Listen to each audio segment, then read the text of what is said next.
ഗർഭകാലത്തിന്റെ അവസാനത്തോടടുത്തിട്ടും പ്രസവം അടുത്തതിന്റെ യാതൊരു തരത്തിലുള്ള ബുദ്ധിമുട്ടും ഗർഭിണികൾക്ക് കാണിക്കുന്നില്ല എന്നുണ്ടെങ്കിൽ, പ്രത്യേകിച്ച് ബാക്ക് പെയിൻ അല്ലെങ്കിൽ കാലുകളിൽ നീര് കാണുന്നത് അല്ലെങ്കിൽ ബോഡി പെയിൻ, വജൈനൽ പ്രഷർ പോലുള്ള ബുദ്ധിമുട്ടുകളൊന്നും കാണിക്കുന്നില്ല എന്നുണ്ടെങ്കിൽ അതൊരു ഹെൽത്തി അല്ലാത്തൊരു പ്രഗ്നൻസി ആയതുകൊണ്ടാണോ എന്നുള്ളത് മിക്ക ഗർഭിണികളിലും ടെൻഷൻ ഉണ്ടാക്കുന്ന ഒരു കാര്യമാണ്. പ്രത്യേകിച്ച് ഗർഭകാലത്തിന്റെ തുടക്കം മുതൽ തന്നെ യാതൊരു തരത്തിലുള്ള പ്രഗ്നൻസി ലക്ഷണങ്ങളും കാണിക്കാതിരിക്കുന്നത്. അപ്പോൾ എന്തൊക്കെ കാരണങ്ങൾ കൊണ്ടാണ് പ്രഗ്നൻസി പീരീഡിൽ കാര്യമായിട്ടുള്ള ലക്ഷണങ്ങളൊന്നും കാണിക്കാത്തത്, പ്രത്യേകിച്ച് അവസാനത്തോടടുത്തിട്ട് പോലും ഗർഭിണികളിൽ കാര്യമായിട്ടുള്ള ലക്ഷണങ്ങളൊന്നും കാണിക്കാത്തത് എന്നതിനെ കുറിച്ച് നമുക്കൊന്ന് നോക്കാം ഇന്നത്തെ വീഡിയോയിൽ. ഞാൻ ഡോക്ടർ റിസ. എന്റെ ചാനൽ ആദ്യമായിട്ട് കാണുന്നവരാണെങ്കിൽ സബ്സ്ക്രൈബ് ചെയ്യാൻ മറക്കരുത്. അപ്പോൾ നമുക്ക് വീഡിയോയിലേക്ക് കടക്കാം. അപ്പോൾ പലപ്പോഴും പലരും ശ്രദ്ധിച്ചിരിക്കുന്ന ഒരു കാര്യമായിരിക്കും, പ്രഗ്നൻസിയുടെ തുടക്കം മുതൽ തന്നെ ചില ഗർഭിണികൾക്ക് പ്രഗ്നൻസി ലക്ഷണങ്ങൾ സ്റ്റാർട്ട് ചെയ്യുന്നത്. എന്നാൽ മറ്റു ചിലർക്ക് ചെറിയ രീതിയിലൊക്കെയുള്ള ലക്ഷണങ്ങളും ആയിരിക്കും കാണിക്കുന്നത്. എന്നാൽ ലക്ഷണങ്ങൾ ഒട്ടും ഇല്ലാതിരിക്കുന്നത്, പ്രത്യേകിച്ച് ഗർഭകാലത്തിന്റെ തുടക്കം മുതൽ 8 മാസമായിട്ടും അല്ലെങ്കിൽ 9ാം മാസത്തിലേക്ക് കടന്നിട്ട് പോലും കാര്യമായിട്ടുള്ള ലക്ഷണങ്ങളൊന്നും കാണിക്കാതിരിക്കുന്നത് ചില ഗർഭിണികളിൽ അത് കൂടുതൽ ടെൻഷൻ ഉണ്ടാക്കിയേക്കാം. കുഞ്ഞ് സേഫ് അല്ലാത്തത് കൊണ്ടാണോ അല്ലെങ്കിൽ കുഞ്ഞിന് എന്തെങ്കിലും ഹെൽത്ത് ഇഷ്യൂസ് ഉള്ളത് കൊണ്ടാണോ എന്നൊക്കെ ഉള്ളത്. അപ്പോൾ നിങ്ങളും ഈ ഒരു സിറ്റുവേഷനിലൂടെ കടന്നു പോയിട്ടുള്ളവരാണ് എന്നുണ്ടെങ്കിൽ താഴെ കമന്റ് ചെയ്യാൻ മറക്കരുത്. അപ്പോൾ എന്തൊക്കെയാണ് ഇതിന്റെ റീസൺസ് എന്നതിനെ കുറിച്ച് നമുക്ക് നോക്കാം. ഫസ്റ്റ്, വ്യക്തിഗത വ്യതിയാനമാണ്. ഓരോ ഗർഭധാരണവും വ്യത്യസ്തമാണ്. അതുകൊണ്ട് തന്നെ ചില ഗർഭിണികൾക്ക് പ്രഗ്നൻസി പീരീഡിൽ ഉണ്ടാവുന്ന ഹോർമോണുകളുടെ അളവും ജനിതക ശാസ്ത്രം അല്ലെങ്കിൽ അവരുടെ ശരീരം ഗർഭധാരണവുമായിട്ട് എങ്ങനെ പൊരുത്തപ്പെടുന്നു എന്നതിലെ വ്യത്യാസങ്ങൾ കാരണം അവർക്ക് പ്രഗ്നൻസി പീരീഡിൽ ഉണ്ടാവുന്ന ബുദ്ധിമുട്ടുകളും കാര്യങ്ങളും വ്യത്യാസപ്പെടാം. അപ്പൊ ചില ഗർഭിണികൾക്ക് പ്രഗ്നൻസി പീരീഡിൽ സിവിയർ ആയിട്ടുള്ള പ്രഗ്നൻസി സിംറ്റംസ് കാണിച്ചേക്കാം. അത് ചിലപ്പോൾ ഗർഭകാലത്തുടനീളം തുടരുകയും ചെയ്തേക്കാം. എന്നാൽ മറ്റു ചിലർക്ക് ഗർഭകാലത്തിന്റെ തുടക്കത്തിലോ അല്ലെങ്കിൽ പകുതിയിലൊക്കെ വെച്ചിട്ടായിരിക്കും അവർക്ക് ഈ ഒരു ലക്ഷണങ്ങൾ കാണിക്കുകയും ചെയ്യാറുള്ളത്. എന്നാൽ ചുരുക്കം ചിലർക്ക് കാര്യമായിട്ടുള്ള ലക്ഷണങ്ങളൊന്നും കാണിക്കണമെന്നില്ല. അവരുടെ ശരീരം അതുപോലെ തന്നെ ശാരീരികമായിട്ടുള്ള ബുദ്ധിമുട്ടും അവർക്ക് ഉണ്ടാവണമെന്നില്ല. അപ്പോൾ ഓരോ സ്ത്രീയിലും വ്യത്യാസം ഉള്ളത് കൊണ്ട് തന്നെ ഒരാൾക്കുള്ളത് പോലെ തന്നെ മറ്റൊരാൾക്കും ഉണ്ടാവണമെന്നില്ല. അതുപോലെ തന്നെ ഫസ്റ്റ് പ്രഗ്നൻസിയിൽ നിങ്ങൾക്ക് സിവിയർ ആയിട്ടുള്ള പ്രഗ്നൻസി സിംറ്റംസ് ഒക്കെ കാണിച്ചിട്ടുണ്ട് എന്നുണ്ടെങ്കിലും നിങ്ങൾക്ക് സെക്കൻഡ് ആൻഡ് തേർഡ് പ്രഗ്നൻസിയിലും അതുപോലെ തന്നെ ഉണ്ടാവണമെന്നില്ല. സെക്കൻഡ്, ഗുഡ് ബോഡി അഡാപ്റ്റേഷൻ ആണ്. നിങ്ങളുടെ ശരീരം ശാരീരികമായും ഹോർമോൺ വ്യതിയാനങ്ങളുമായിട്ട് നന്നായി പൊരുത്തപ്പെടുകയാണ് പ്രഗ്നൻസി പീരീഡിൽ എന്നുണ്ടെങ്കിൽ ഇത് ഗർഭിണികളിൽ കുറച്ച് ലക്ഷണങ്ങളിലേക്ക് നയിക്കുന്നതിന് കാരണമാവുന്നതാണ്. പ്രത്യേകിച്ച് ഗർഭപാത്രം ഓരോ മാസം കൂടുന്തോറും അത് വികസിക്കുന്നുണ്ട്. അപ്പോൾ ഈ ഒരു ഗർഭപാത്രം വികസിക്കുന്നതുമായിട്ട് നിങ്ങളുടെ ശരീരം നന്നായിട്ട് ക്രമീകരിക്കുകയാണ് എന്നുണ്ടെങ്കിൽ നിങ്ങൾക്ക് കൂടുതൽ ഇത് കാരണമുള്ള സമ്മർദ്ദമോ അസ്വസ്ഥതയോ അനുഭവപ്പെടാതിരിക്കുന്നതിന് ഒരു കാരണമാണ്. എന്നാൽ മറ്റു ചില സ്ത്രീകൾക്ക് പ്രഗ്നൻസി പീരീഡിൽ ഉണ്ടാവുന്ന ഹോർമോൺ വ്യതിയാനം അവരുടെ ബോഡിയുമായിട്ട് കൂടുതൽ അഡ്ജസ്റ്റ് ആവുന്നതിന് കുറച്ച് ടൈം എടുത്തേക്കാം. അപ്പോൾ സ്റ്റാർട്ടിങ്ങിലൊക്കെ പലർക്കും വോമിറ്റിങ്ങും ഓക്കാനവും ക്ഷീണവും ഒക്കെ കൂടുതലായിട്ട് കാണുകയും ചെയ്യാറുണ്ട്. തേർഡ്, പ്രഗ്നൻസി പീരീഡിൽ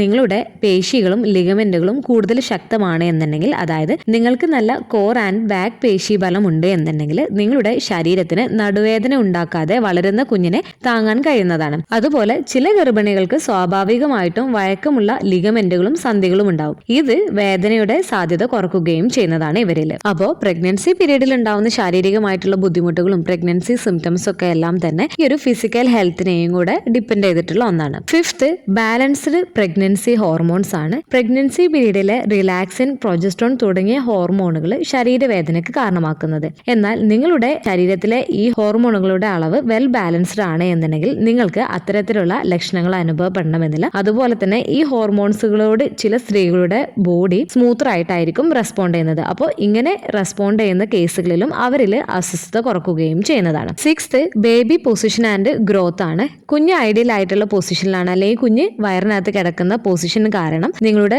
ഞരമ്പുകളിലേക്കോ അല്ലെങ്കിൽ മറ്റു ഓർഗൻസിലേക്കൊന്നും കൂടുതലായിട്ട് പ്രഷർ കൊടുക്കുന്നില്ല എന്നുണ്ടെങ്കിൽ ഇത് കാരണമുള്ള ബുദ്ധിമുട്ടൊന്നും ഉണ്ടാവാതിരിക്കുന്നതിന് കാരണമാവുന്നതാണ്. അതുപോലെ തന്നെ നിങ്ങളുടെ കുഞ്ഞിന്റെ സൈസ് ആവറേജ് സൈസിലൊരു കുഞ്ഞാണ്, അതുപോലെ തന്നെ ചെറിയ കുഞ്ഞാണ് എന്നൊക്കെ ഉണ്ടെങ്കിൽ കൂടുതലായിട്ട് സ്പൈനിലേക്കും ബ്ലാഡറിലേക്കും ഒക്കെ പ്രഷർ കൊടുക്കുന്നത് കുറക്കുകയും ചെയ്യുന്നതാണ്. ഇത് കാരണമുള്ള ബുദ്ധിമുട്ടും അസ്വസ്ഥതയൊക്കെ ഇല്ലാതാക്കുന്നതിന് കാരണമാവുകയും ചെയ്യുന്നതാണ്. Seventh, healthy life style and proper nutrition ആണ്.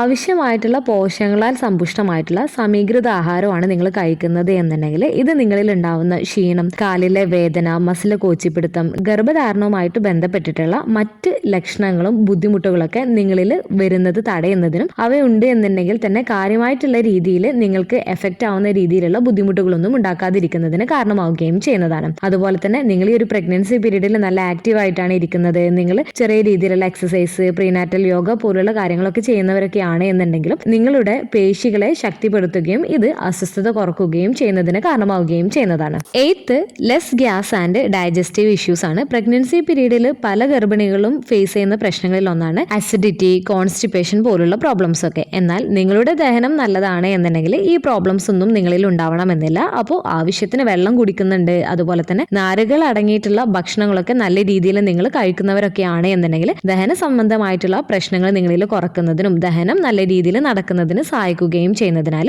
ഇതുമായി ബന്ധപ്പെട്ടുള്ള പ്രശ്നങ്ങൾ ഗർഭിണികളിൽ കുറയുന്നതിന് കാരണമാവുന്നതാണ്. 8th, കാലുകളിലെ നീരാണ്. പ്രഗ്നൻസി പീരീഡിൽ മിക്കവരിലും കാണുന്ന ഒരു പ്രശ്നങ്ങളിൽ ഒന്നാണ് കാലിലെ നീര്. എന്നാൽ എല്ലാ ഗർഭിണികളിലും പ്രഗ്നന്റ് ആണെന്ന് വിചാരിച്ചിട്ട് കാലുകളിൽ നീര് കാണണമെന്നില്ല, പ്രത്യേകിച്ച് അവസാന മാസത്തിൽ. നിങ്ങളുടെ ശരീരത്തിൽ അധിക ദ്രാവകം അടിഞ്ഞുകൂടുന്ന സമയത്താണ് നിങ്ങൾക്ക് ഈ ഒരു കാലുകളിലൊക്കെ നീരുണ്ടാക്കുന്നത്. എന്നാൽ ബ്ലഡ് സർക്കുലേഷൻ ശരിയായ രീതിയിലാണ് നടക്കുന്നത്, ജലാംശമൊക്കെ നിലനിർത്തുന്നുണ്ട് എന്നുണ്ടെങ്കിലും നിങ്ങൾ അമിതമായിട്ട് ഉപ്പടങ്ങിയിട്ടുള്ള ഭക്ഷണങ്ങളൊക്കെ മാക്സിമം ഒഴിവാക്കുന്നുണ്ട്, ബാലൻസ്ഡ് ആയിട്ടുള്ള ഒരു ഡയറ്റ് ഒക്കെയാണ് നിങ്ങൾ ഫോളോ ചെയ്യുന്നത് എന്നുണ്ടെങ്കിൽ കാലിലൊക്കെ നീരൊക്കെ ഉണ്ടാക്കുന്നത് കുറക്കുന്നതിന് ഇത് സഹായിക്കുന്നതാണ്. 9th, no stress or anxiety ആണ്. പ്രഗ്നൻസി പീരീഡിൽ ഉയർന്ന സമ്മർദ്ദം ചിലപ്പോൾ രോഗങ്ങൾ കൂടുതൽ വഷളാക്കുന്നതാണ്. പ്രഗ്നൻസി പീരീഡിൽ നിങ്ങളുടെ മാനസികമായിട്ട് നിങ്ങൾ ഹാപ്പി ആയിട്ടാണ് ഇരിക്കുന്നത്, സ്ട്രെസ്സും കാര്യങ്ങളൊന്നും ഇല്ലാത്തവരൊക്കെയാണ് എന്നുണ്ടെങ്കിൽ നിങ്ങൾക്ക് പ്രഗ്നൻസി പീരീഡിൽ ഉണ്ടാവുന്ന ബുദ്ധിമുട്ടുകളും കാര്യങ്ങളൊക്കെ ചിലപ്പോൾ നിങ്ങൾക്ക് അധികമായിട്ട് നിങ്ങൾക്ക് അസ്വസ്ഥതയൊന്നും ഇല്ലാതിരിക്കുന്നതിന് ഇത് സഹായിക്കുന്നതാണ്. അപ്പോൾ പോസിറ്റീവ് ആയിട്ടുള്ള മാനസികാവസ്ഥയ്ക്ക് പ്രഗ്നൻസി പീരീഡിലുള്ള വേദന അല്ലെങ്കിൽ ക്ഷീണമൊക്കെ കുറക്കാൻ കഴിയുകയും ചെയ്യുന്നതാണ്. അതുപോലെ തന്നെ ചില ഗർഭിണികൾക്ക് പ്രഗ്നൻസി പീരീഡിൽ ചെറിയ രീതിയിലുള്ള ബുദ്ധിമുട്ടുകളാണ് എന്നുണ്ടെങ്കിൽ പോലും അവർക്കതൊരു വലിയൊരു ബുദ്ധിമുട്ടായിട്ടായിരിക്കും ഫീൽ ചെയ്യുന്നത്. പ്രത്യേകിച്ച് മറ്റു കാര്യങ്ങളിലൊന്നും ആക്റ്റീവ് ആവാതിരിക്കുന്നവരൊക്കെയാണ് എന്നുണ്ടെങ്കിൽ അവർ കൂടുതലായിട്ടും ഈ ഒരു പ്രഗ്നൻസി സിംറ്റംസിലും മറ്റ് അസ്വസ്ഥതകളിലൊക്കെ ആയിരിക്കും ഫോക്കസ് ചെയ്തിരിക്കുന്നത്. അപ്പോൾ അവർക്കത് കൂടുതൽ ബുദ്ധിമുട്ടായിട്ട് തോന്നിയേക്കാം. എന്നാൽ ഇതേ സിംറ്റംസ് ഒക്കെ കൂടുതൽ മറ്റു കാര്യങ്ങളിൽ ബിസി ആയിട്ടുള്ളവർക്കും അനുഭവപ്പെട്ടേക്കാം. പക്ഷേ അവരത് കൂടുതൽ ശ്രദ്ധിക്കാത്തതിനാൽ തന്നെ അവർക്കത് അനുഭവപ്പെടാത്തതുപോലെ ആയിരിക്കും ഫീൽ ചെയ്യുകയും ചെയ്യുന്നത്. ഇപ്പോൾ എൻ്റെ എക്സ്പീരിയൻസ് പറയുകയാണെന്നുണ്ടെങ്കിൽ ട്വിൻ പ്രഗ്നൻസി ആണ് എന്നുണ്ടെങ്കിലും കാര്യമായിട്ടുള്ള ബുദ്ധിമുട്ടുകളോ കാര്യങ്ങളോ ഒന്നും തന്നെ ഉണ്ടായിട്ടില്ല. അതുകൊണ്ട് തന്നെ പലരും ചോദിക്കാറുണ്ട് ട്വിൻ പ്രഗ്നൻസിയിൽ ക്ഷീണമൊക്കെ കൂടുതലായിരിക്കും പറയുന്നത് കേട്ടിട്ടുണ്ടല്ലോ എന്നൊക്കെയുള്ളത്. അപ്പോൾ എല്ലാവർക്കും ഒരേപോലത്തെ എക്സ്പീരിയൻസ് ആവണമെന്നില്ല, അത് ട്വിൻസ് ആണ് എന്നുണ്ടെങ്കിലും അല്ലെങ്കിൽ ഒരു കുട്ടിയാണ് എന്നൊക്കെ ഉണ്ടെങ്കിൽ. അപ്പോൾ നിങ്ങളുടെ എക്സ്പീരിയൻസ് താഴെ കമന്റ് ചെയ്യാൻ മറക്കരുത്. അപ്പോൾ പ്രഗ്നൻസി പീരീഡിൽ ഡോക്ടേഴ്സ് പതിവ് പരിശോധനകൾ നടത്താറുണ്ട്, അൾട്രാസൗണ്ട് സ്കാനിങ് ഒക്കെ നടത്താറുണ്ട്. അപ്പോൾ അതിനകത്ത് നിങ്ങളുടെ കുഞ്ഞിന്റെ വളർച്ചയും കുഞ്ഞിന്റെ ഹൃദയമിടിപ്പും കുഞ്ഞിന്റെ ചലനങ്ങൾ എന്നിവയെല്ലാം സാധാരണ നിലയിലാണ് എന്നുണ്ടെങ്കിൽ ഡോക്ടേഴ്സ് പറഞ്ഞിട്ടുണ്ട് എന്നുണ്ടെങ്കിൽ, അല്ലെങ്കിൽ നിങ്ങളുടെ കുഞ്ഞ് ഹെൽത്തി ആയിട്ടാണ്, നിങ്ങളുടെ ആരോഗ്യമൊക്കെ നല്ല രീതിയിലാണ് എന്നൊക്കെ പറഞ്ഞിട്ടുണ്ട് എന്നുണ്ടെങ്കിൽ നിങ്ങൾക്ക് പ്രഗ്നൻസി പീരീഡിൽ കാര്യമായിട്ടുള്ള ബുദ്ധിമുട്ടുകളും കാര്യങ്ങളും ഇല്ല, വോമിറ്റിംഗ് ഇല്ല, ബാക്ക് പെയിൻ ഇല്ല, വജൈനൽ പെയിൻ ഇല്ല, അല്ലെങ്കിൽ മറ്റു ക്ഷീണം കാര്യങ്ങളൊന്നും ഇല്ല എന്ന് വിചാരിച്ചിട്ട് നിങ്ങൾ ടെൻഷൻ ആവേണ്ട കാര്യമില്ല. മറിച്ച് നിങ്ങൾക്ക് ഈ ഒരു ബുദ്ധിമുട്ടൊന്നും ഇല്ലാത്തത് കാരണം നിങ്ങൾ സന്തോഷിക്കുകയാണ് വേണ്ടത്. കാരണം മുൻപ് പറഞ്ഞ കാരണങ്ങൾ കൊണ്ടൊക്കെയാണ് ഓരോ സ്ത്രീയിലും അവരിൽ ആ ഒരു പ്രഗ്നൻസി പീരീഡിൽ അനുഭവപ്പെടുന്ന പ്രഗ്നൻസി ലക്ഷണങ്ങൾ വ്യത്യാസപ്പെടുകയും ചിലർക്ക് യാതൊരു തരത്തിലുള്ള പ്രഗ്നൻസി ലക്ഷണങ്ങളോ അല്ലെങ്കിൽ പ്രസവം അടുക്കാറായിട്ട് പോലും കാര്യമായിട്ടുള്ള ശാരീരികമായിട്ടുള്ള ബുദ്ധിമുട്ടുകളൊന്നും അനുഭവപ്പെടാതിരിക്കുന്നതിന് കാരണമാവുന്നത്. അപ്പോൾ നിങ്ങൾക്ക് പ്രഗ്നൻസി പീരീഡിൽ കുഞ്ഞിന്റെ ചലനം കുറവായിട്ട് തോന്നുന്നുണ്ട്, അല്ലെങ്കിൽ ചലനം കിട്ടുന്നില്ല, അല്ലെങ്കിൽ നിങ്ങൾക്ക് അമിതമായിട്ടുള്ള ക്ഷീണം, തലകറക്കം, അല്ലെങ്കിൽ വജൈനൽ ഡിസ്ചാർജിൽ എന്തെങ്കിലും മാറ്റമുണ്ട്, ബ്ലഡ് ഡിസ്ചാർജ് കാണുന്നുണ്ട്, അല്ലെങ്കിൽ നിങ്ങൾക്ക് ശക്തമായിട്ടുള്ള വയറുവേദന, വജൈനൽ പെയിൻ പോലുള്ള പ്രശ്നങ്ങളൊക്കെ കാണുന്നുണ്ട് എന്നുണ്ടെങ്കിൽ തീർച്ചയായിട്ടും നിങ്ങൾ ഡോക്ടറെ കാണിക്കുന്നതിന് വേണ്ടിയിട്ട് ശ്രദ്ധിക്കുകയും ചെയ്യേണ്ടതാണ്. അപ്പോൾ പ്രഗ്നൻസി പീരീഡിൽ നിങ്ങൾക്ക് കാര്യമായിട്ടുള്ള ബുദ്ധിമുട്ടുകളും കാര്യങ്ങളൊന്നും ഇല്ല, അല്ലെങ്കിൽ പ്രഗ്നൻസി സിംറ്റംസ് ഒന്നും കാര്യമായിട്ടില്ല, അല്ലെങ്കിൽ പ്രസവം അടുത്തിട്ട് പോലും കാര്യമായിട്ടുള്ള ലക്ഷണങ്ങളൊന്നും കാണിക്കുന്നില്ല എന്ന് വിചാരിച്ചിട്ട് നിങ്ങൾ ടെൻഷൻ ആവേണ്ട കാര്യമില്ല. പ്രഗ്നൻസി പീരീഡിൽ ഓരോ സ്ത്രീയുടെയും ശരീരം ഗർഭധാരണത്തോട് വ്യത്യസ്തമായിട്ടാണ് പ്രതികരിക്കുന്നത്. അപ്പോൾ പ്രഗ്നൻസി പീരീഡിൽ ലക്ഷണങ്ങളൊന്നുമില്ല എന്നുള്ളത് കുഞ്ഞിന് പ്രശ്നമാണ്, അല്ലെങ്കിൽ പ്രഗ്നൻസി പീരീഡിൽ എന്തെങ്കിലും പ്രശ്നത്തിന്റെ സൂചനയാണ് എന്നുള്ളതല്ല. അപ്പോൾ നിങ്ങളുടെ ഡോക്ടേഴ്സ് ഓക്കെ ആണ് എന്ന് പറഞ്ഞിട്ടുണ്ട് എന്നുണ്ടെങ്കിൽ ഇതിനെക്കുറിച്ച് കൂടുതലായിട്ട് ടെൻഷൻ ആവേണ്ടതില്ല. നിങ്ങൾക്ക് എന്തെങ്കിലും തരത്തിലുള്ള ഡൗട്ട്സും കാര്യങ്ങളൊക്കെ ഉണ്ട് എന്നുണ്ടെങ്കിൽ നിങ്ങൾ കാണിക്കുന്ന ഡോക്ടേഴ്സിനോട് ചോദിച്ച് മനസ്സിലാക്കുന്നതിന് വേണ്ടിയിട്ട് ശ്രദ്ധിക്കുക. വീഡിയോ യൂസ്ഫുൾ ആയിട്ടുണ്ടെങ്കിൽ ലൈക്ക് ചെയ്യാനും സബ്സ്ക്രൈബ് ചെയ്യാനും മറക്കരുത്. അടുത്തൊരു വീഡിയോയിൽ കാണുന്നത് വരെ ബൈ.